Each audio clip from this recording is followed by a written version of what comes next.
A'udzubillahi minasyaitonirrajim. Bismillahirrahmanirrahim.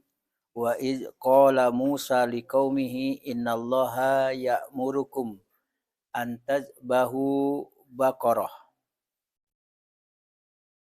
Qalu atattahizuna huzwa.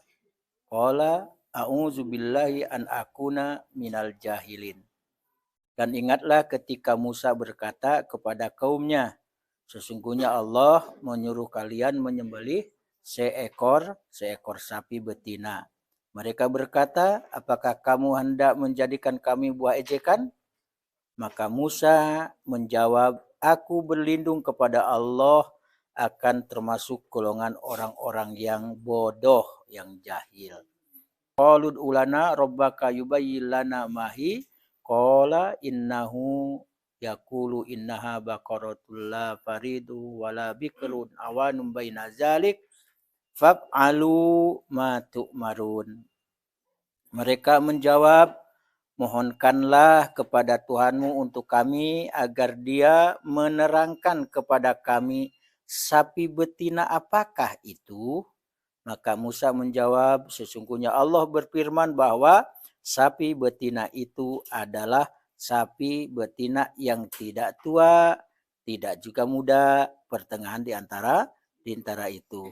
Maka kerjakan sajalah apa yang diperintahkan kepadamu. Qalu, mereka juga malah masih juga nyinyir, ya. Masih mereka berkata juga memohon, qalu ulana rabbaka yubayyin lana ma launuha. Qala innahu yaqulu innaha baqaratun safra faqi'ul launuha tasurun nazirin. Mereka juga berkata, mohonkanlah kepada Tuhanmu untuk kami agar dia menerangkan, menjelaskan kepada kami apa warnanya. Musa menjawab, sesungguhnya Allah berfirman bahwa sapi betina itu adalah sapi betina yang kuning. Kuning tua warnanya, lagi menyenangkan orang-orang yang memandangnya. Orang-orang yang memandangnya. Qalu ud'u lana rabbaka yubayyin lana mahi. Nyinyir bana ya. Ya. Rewel. Maka apa? Mana tadi? Qalu ud'u lana rabbaka yubayyin lana mahi innal baqara tashabaha alaina wa inna insyaallah lamuhtadun. Mereka berkata, mohonkan pula lah kepada Tuhanmu untuk kami agar dia menerangkan kepada kami bagaimana hakikat sapi betina itu. Karena sesungguhnya sapi betina itu masih samar juga. Tadilah di jalian samarnya kan. Ya, masih samar bagi kami dan sesungguhnya kami insya Allah akan mendapat petunjuk. Akhirnya qala Musa berkata, innahu yaqulu innaha baqaratun la zalulun tusirul arada wala taskil haratha musallamatun la siyata fiha qalu al-ana ji'ta bil haqqi ya fazabahuha wa makadu yaf'alun. Musa berkata, ya sesungguhnya Allah berfirman bahwa sapi betina itu adalah sapi betina yang belum pernah dipakai untuk membajak tanah dan tidak pula untuk mengairi tanaman. Tidak bercacat, tidak ada belangnya. Apa kata mereka? Mereka berkata, sekarang barulah kami menerangkan hakikat sapi betina yang sebenarnya. Kemudian mereka menyembelihnya dan hampir saja mereka tidak melaksanakan perintah itu. Lajaleh pun hampir saja tidak mengerjakan. Nah ini ya keterlaluannya kaum Bani Israel. Padahal limpahan nikmat sudah luar biasa tuh bagi mereka. Nikmat dari Allah tuh. Dari jenis apa saja dikasih. Secara IQ otak paling tinggi dan paling cerdas mereka itu. Masalah fasilitas rezeki makanan paling terenak di dunia. Ya. Kemudian yang lain-lainnya juga. Namun Allah melalui ayat ini, ya, ingatlah kalian, hei kaum Bani Israel, akan nikmatku yang telah kulimpahkan kepada kalian dalam hal, ya, menyangkut perkara yang berlainan dengan hukum alam bagi kalian. Yaitu apa? Mengenai seekor sapi betina. Dan keterangan mengenai si pembunuhnya dengan melalui sapi betina itu. Kemudian Allah menghidupkan si terbunuh. Lalu si terbunuh menyebut siapa pelaku yang telah membunuh dirinya dari kalangan mereka. Jadi ini sebab penamaan surat Al-Baqarah. Jadi ayat ini sebab penamaan surat Al-Baqarah. Ya. Apa arti Al-Baqarah? Sapi betina.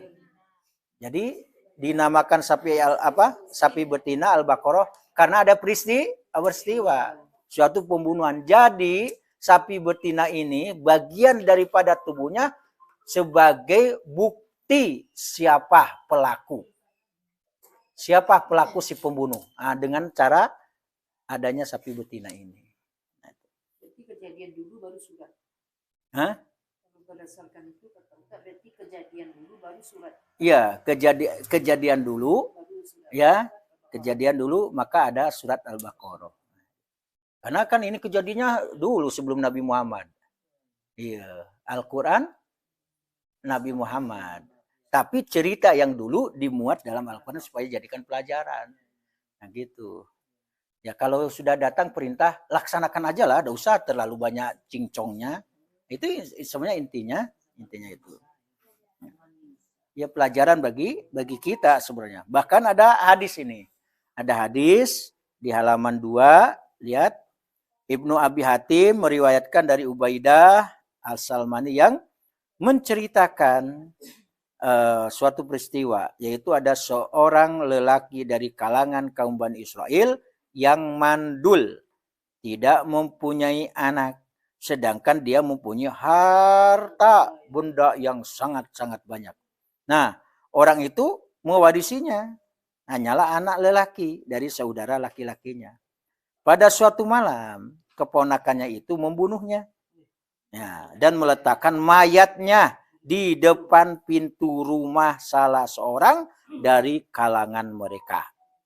Di pagi harinya, si pembunuh menuduh mereka. Nah, hingga masing-masing pihak memakai senjatanya dan sebagian dari mereka juga berperang dengan sebagian yang lain. Kemudian, orang-orang yang bijak dan berkuasa dari kalangan mereka berkata, mengapa kalian saling membunuh di antara sesama kalian, sedangkan utusan Allah berada di antara kalian? Akhirnya mereka datang menghadap Nabi Musa. Lalu menceritakan peristiwa tersebut, maka Nabi Musa berkata, ya, seperti apa yang tercantum di dalam firman-Nya tadi, sesungguhnya Allah menyuruh kalian menyembelih seekor sapi betina. Ya, mereka berkata, apakah kamu hendak menjadikan kami buah ejekan? Ya tentu bagi logika tentu hubungannya jo sapi kan itu sebenarnya kan. Ini yang dimaksud oleh Allah tuh hukum alam. Ketika ada suatu peristiwa sebelum-sebelumnya begini, coba dites lagi oleh Allah Subhanahu wa taala tentang taat patuhnya mereka atau tidaknya. Akhirnya dengan suatu peristiwa. Makanya kata mereka, ya, apakah ini kamu menjadikan ejekan, ya, buat kami?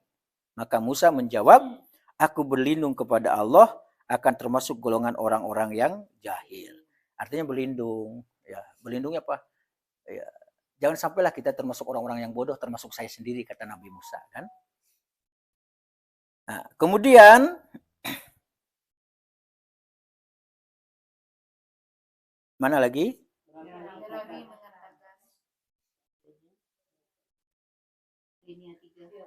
Ya, lain 3, perawi mengatakan, seandainya mereka tidak menyangkal, niscaya sapi apapun yang mudah didapat sudah cukup bagi mereka. Tetapi mereka keras kepala. Kare kapalo mah, kare daripada batu. Ya. Akhirnya mereka diperberat. Nah, setelah mereka mendapatkan sapi betina yang diperintahkan agar mereka menyembelihnya, ternyata sapi betina itu adalah milik seorang lelaki yang tidak punya sapi lain kecuali satu-satunya. Nah, satu-satunya yang mereka harapkan itu adalah ya sapi itu. Akhirnya si pemilik sapi berkata, "Demi Allah," kata si pemilik sapi, ya, sebagai tukarannya aku tidak mau kurang dari sejumlah emas yang memenuhi kulitnya. Ya. Jadi bara laweh bara kulit sapi itu ame itu kalau boleh ditempelkan di lampuan atau sapanuah sapi lah, kulit sapi lah itulah. Ya. Maka mereka terpaksa mengambil sapi betina tersebut dengan memberikan tukaran berupa emas sepenuh kulitnya. Mereka menyembelih sapi tersebut, lalu memukulkan sebagian dari anggota badannya ke tubuh mayat yang dimaksudkan tadi. Akhirnya si mayat dengan izin Allah dapat hidup. Nah, mereka bertanya, siapakah? Ditanya tuh si mayat tadi yang hidup tadi. Nah, gitu. Ya, kalau ada di pasar rusak mau yakin lari sadunya. Siapakah yang telah membunuhmu? Ia menjawab, orang ini. Seraya mengisyaratkan kepada keponakannya, lalu ia lunglai dan mati. Jadi si mayat tadi yang sudah dibunuh tadi mati lagi. Nah, hanya untuk menjawab saja. Iya, hanya untuk menjawab saja. Kan bagi Allah kan tidak ada yang susah ya, apapun tidak ada yang susah. Ya. Kun payakun aja kalau bagi Allah. Si pembunuh ya tidak diberi sedikit pun harta dari peninggalan si mayat. Setelah peristiwa tersebut maka pembunuh tidak dapat mewarisi harta si terbunuh. Itulah hukum waris. Hukum waris. Kan ada tuh hukum-hukum waris ya. Biarpun dunsana, maupun kanduang lain sebagainya, kalau dia adalah pelaku pembunuhan tidak dapat waris. Tidak dapat waris. Kemudian ada Ibnu Abu Iyas di dalam kitab tafsirnya telah meriwayatkan dari ya Abul Aliyah mengenai firman-Nya, sesungguhnya Allah menyuruh kalian menyembelih seekor sapi betina. Nah, tersebutlah bahwa ada seorang lelaki dari kalangan Bani Israel, ini riwayat yang lain, dia orang kaya dan tidak mempunyai seorang anak pun, yang mewarisi adalah salah seorang kerabatnya. Kemudian si kerabat membunuhnya agar cepat memperoleh harta warisannya. Sebenarnya anak terjadi siswa lah. Dulu kini nak supaya dapat harato ko dibunuh dihilangkan jejak gitu. Iya. Iya Kabil ya. Aduh, iya. Iya. Udah ada yang memperebutkan laki-laki ganteng ada ya. Kan perempuan cantik ya yang ada ya. Karena perempuan cantik tidak ganteng. Iya. Betul loh Bu Anum, betul. Nah. Kemudian si kerabat membunuhnya agar cepat dia memperoleh harta warisan. Lalu mayatnya ia campakkan ya di perempatan jalan. Nah, si pembunuh datang kepada Nabi Musa dan berkata, sesungguhnya kerabatku telah terbunuh. Hal ini merupakan suatu peristiwa yang sangat berat. Karena aku tidak menjumpai seorang pun selainmu yang dapat menjelaskan kepadaku siapa pembunuh. Wahai Nabiullah Musa. Maka Nabi Musa menyeru kepada semua orang. Kuminta demi Allah siapa yang mengetahui peristiwa ini, hendaknya dia menceritakannya kepada kami. Ternyata tiada seorang pun dari mereka yang mengetahuinya. Lalu si pembunuh datang kepada Musa dan berkata, engkau adalah Nabi Allah. Maka mintakanlah kepada Allah buat kami agar dia menjelaskannya kepada kami. Mintakanlah kepada Allah buat kami agar dia menjelaskan kepada kami. Maka Nabi Musa memohon kepada Allah. Ya, sesungguhnya Allah menyuruh kalian menyembelih seekor sapi betina. Makanya dinamakan Al-Baqarah, sapi betina. Mereka heran dengan jawaban tersebut lalu berkata, apakah kamu hendak menjadikan kami ini buah ojekan? Maka Musa menjawab, aku berlindung kepada Allah akan termasuk golongan orang-orang yang bodoh. Mereka menjawab, mohonkanlah kepada Tuhanmu untuk kami agar dia menerangkan kepada kami sapi betina apa itu. Musa menjawab, sesungguhnya Allah berfirman bahwa sapi betina itu adalah sapi betina yang tidak tua, tidak muda, pertengahan pokoknya. Mereka berkata, mohonkanlah kepada Tuhanmu untuk kami agar dia juga menjelaskan dan menerangkan kepada kami warna sapi. Warna lagi sekarang. Musa menjawab, sesungguhnya Allah berfirman bahwa sapi betina itu adalah sapi betina yang kuning tua warnanya, lagi menyenangkan orang-orang yang melihat dan memandangnya. Mereka berkata, mohonkanlah juga kepada Tuhanmu untuk kami agar dia menerangkan, menjelaskan kepada kami bagaimana hakikat sapi betina itu. Karena sesungguhnya sapi itu masih samar bagi kami. Dan sesungguhnya kami insya Allah akan mendapat petunjuk setelah dijelaskan kembali dan diterangkan kepada kami. Maka Musa menjawab, sesungguhnya Allah berfirman bahwa sapi betina itu adalah sapi betina yang belum pernah dipakai untuk membajak tanah dan tidak pula untuk mengairi tanaman, tidak ada cacat, tidak ada pula belangnya. Akhirnya susah. Ya kalau banyak susah. Ya, tambah karajo. Mereka berkata, sekarang barulah kamu menerangkan hakikat sapi betina yang sebenarnya. Kemudian mereka menyembelihnya dan hampir saja mereka tidak melaksanakan atau tidak melakukan. Ini perawi. Apa arti maksud perawi? Yang meriwayatkan. Orang yang meriwayatkan. Itu perawi namanya. Ya, perawi mengatakan, yang menceritakan, ya, kita yang meriwayatkan. Seandainya kaum itu di saat menerima perintah untuk menyembelih, ya, sapi betina tadi, mereka langsung mengerjakan dan mendatangkan seekor sapi betina yang manapun, hal itulah sudah cukup, dah repot jadinya sebenarnya, ya, dah repot. Tetapi mereka memperberat diri mereka sendiri. Maka Allah benar-benar memperberat akhirnya. Seandainya saja kaum itu tidak mengucapkan, ya, kata istisna. Apa arti istisna? Pengecualian. Istisna pengecualian.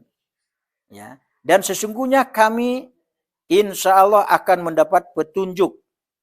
Niscaya mereka tidak akan memperoleh petunjuk untuk mendapatkan sapi betina tersebut untuk selama-lamanya.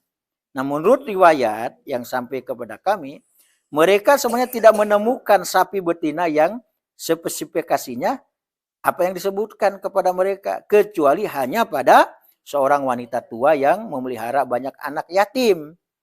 Nah, si nenek itulah yang mengurus mereka. Tatkala si nenek mengetahui bahwa tiada yang dapat membersihkan mereka kecuali hanya sapi miliknya, maka ia melipat gandakan harganya kepada mereka. Lalu mereka menghadap Nabi Musa dan menceritakan kepadanya bahwa mereka tidak menemukan sapi yang ciri khasnya yang tadi disebutkan. Yang salah mereka kan, akhirnya kan berat, tuh susah jadinya. Nah, kecuali seorang wanita itu meminta harganya pembelian tadi berlipat ganda. Kemudian Nabi Musa berkata, sesungguhnya Allah telah memberikan keringanan kepada kalian, tetapi kalian memperberat diri kalian sendiri sebenarnya.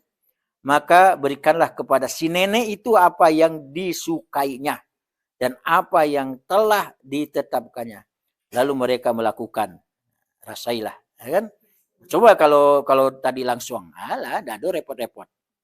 Hanya mereka membeli sapi betina itu kan banyak kalau amehnya jadi pitinya kan, dan menyembelihnya. Kemudian Nabi Musa memerintahkan mereka agar memotong salah satu dari tulang sapi betina untuk dipukulkan kepada jenazah tersebut.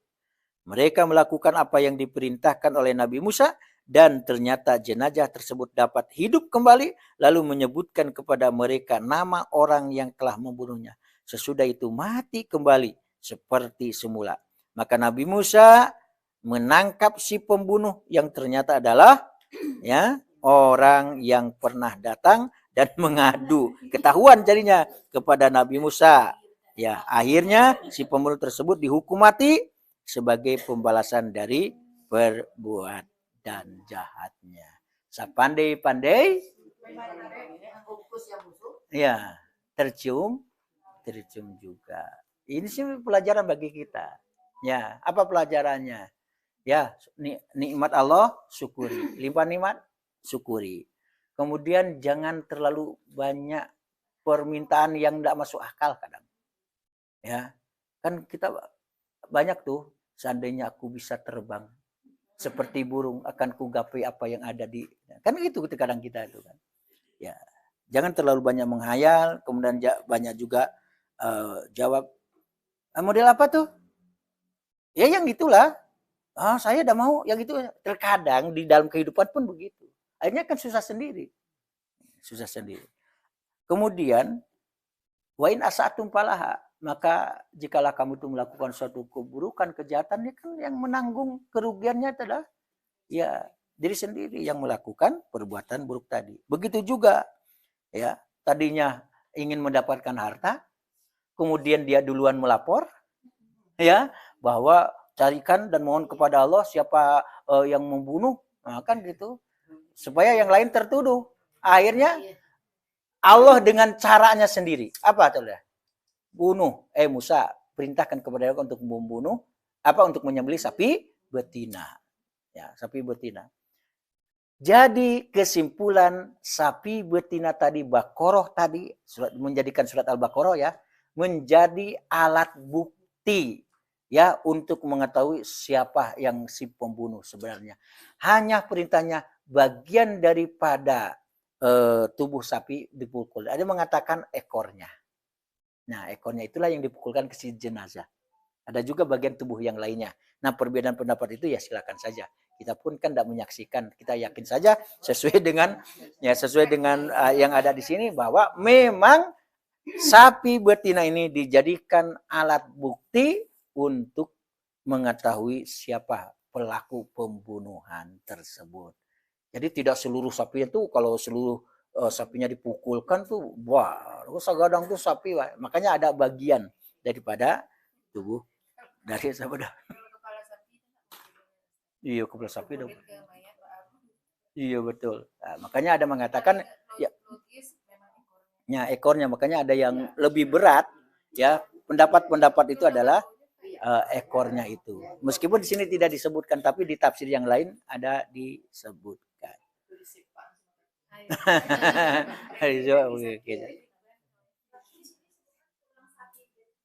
Ada juga yang mengatakan tuh, iya ada yang mengatakan tulang, bagian tulangnya. Iya, ada bagian tulangnya. Ya memang disebutkan juga.